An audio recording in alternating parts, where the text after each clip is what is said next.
Okay, let's see if this thing can stay in focus. What am I supposed to talk about today?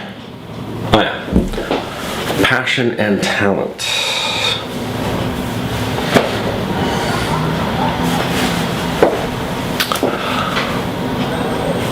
I love skiing.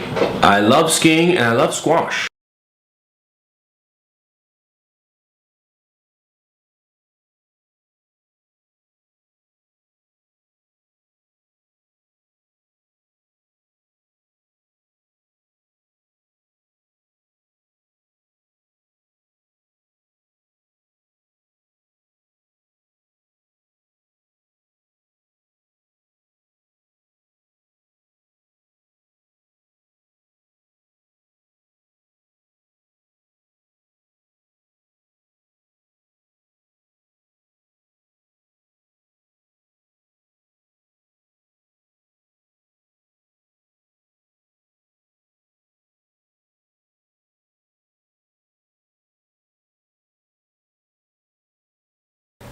I love skiing.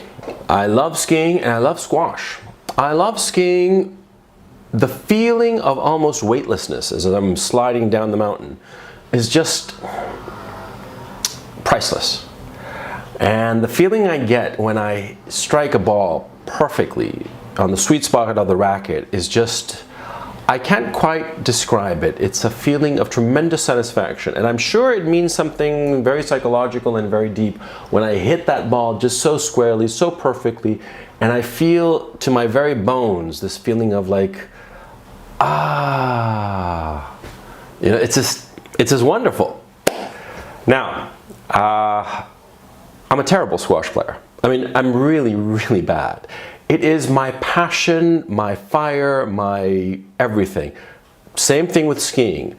When there's a little bit of snow, I start thinking, when can I get up there? When can I get on the mountain? When can I get on the chairlift, get to the top of the mountain, and just tear ass down the hill? And I'm a terrible skier. I'm a terrible skier. I'm a terrible snowboarder. Just so passionate about both. And yet I'm awful at both. Which is actually fortunate, because though both of them are my passions, I've always been so bad at both of them that I knew that I could never make a living out of either one of them. I'd never be a professional skier. I'd never be a professional squash player. I mean, hell, I once played a friend of mine, a very good soccer player.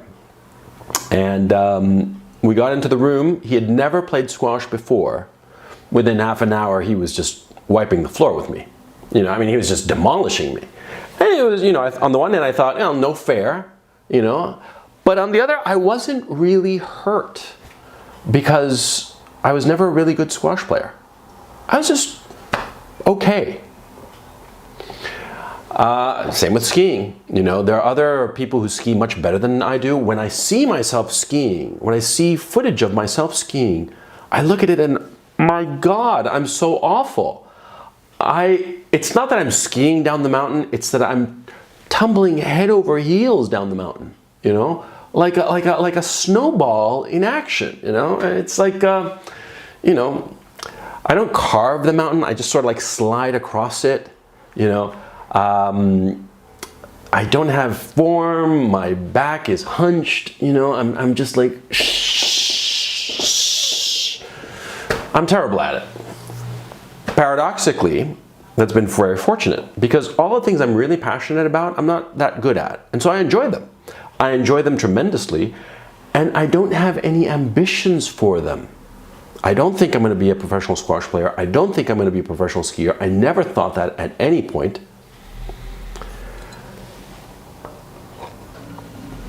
I'm really good at writing.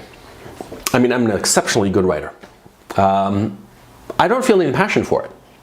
What happened was that I started writing professionally when I was about 16. I was in high school and I wrote this, I'd done some naughty things, as it were. I'll tell you. My parents caught me with some pot, a lot of pot. And here's the funny thing. You know how you always say, oh, I was holding it for a friend? Well, in this case, I was actually holding it for a friend. It really wasn't mine. It belonged to this friend of mine called Rodrigo, and he was terrified that his parents were going to catch him. And so, because they were like cracking down on him pretty badly, and so he passed it to me to hold on to it. And lo and behold, my parents found it. And, I was grounded forever. I was grounded and all sorts of things happened. And the important thing was that I didn't have an allowance. Now, at that time, I was a heavy smoker, heavy cigarette smoker. I smoked about a pack a day. And with no more allowance, no more cigarettes.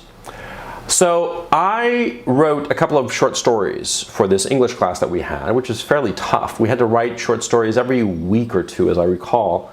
And I wrote these 2 short stories. And because I wrote one, I sort of like half finished it, then wrote a totally different one, sort of like half finished it, and then wound up finishing both.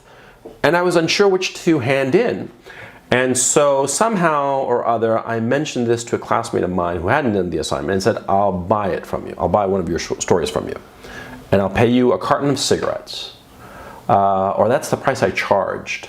Because that was the thing. I mean, for me, I was like practically like a jailbird, cigarettes were my currency. And so in short order, I started this cottage industry where I was selling these short stories and selling them for a carton a piece, or the equivalent in cash of a carton. And at one point I was like writing 5-6 stories, handing them all in, and of course, inevitably, I was getting the worst grade. I get an A-, as opposed to getting an A, and the other guys were getting A's. Now, what was important at this time was that I was terrified of getting caught. So what I did was, I wrote each story in a different style.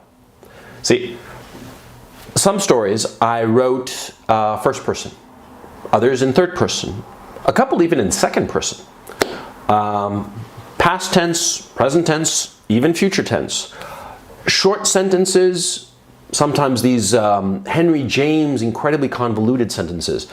I mixed it up all the time because I was incredibly conscious of the teacher. He was this priest. Jose Canepa, Padre Jose Canepa. And this was in Chile at the time. And this was the advanced English class. And I was terrified that he'd catch on to this little scam I was pulling. I'm not terrified, really. I was sort of like a bad boy. I was never really terrified of my teachers. I was sort of like, oh God, because I'd already been caught with pot, so, it couldn't get much worse. So my concern was that I was going to get caught. And so I wrote these stories in radically different styles, not for the sake of showing off what a great writer I was, but for the sake of not getting caught, so that the teacher, Padre Canepa, would get like these 3, 4, 5, 6 stories and say, oh, these different kids wrote them. Until, well, eventually I did get caught, but not because of my failures as a writer, but because of my failure in coming up with names. I've always been terrible at coming up with character names. It takes me forever. It takes me forever. I'm like a hen, sitting eventually on her eggs. I like move and this and that. And what happened was that a lot of times in a hurry, I couldn't come up with a name, and so I just like put one name as a placeholder.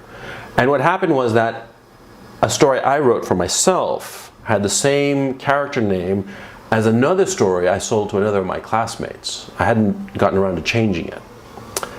And the teacher caught on.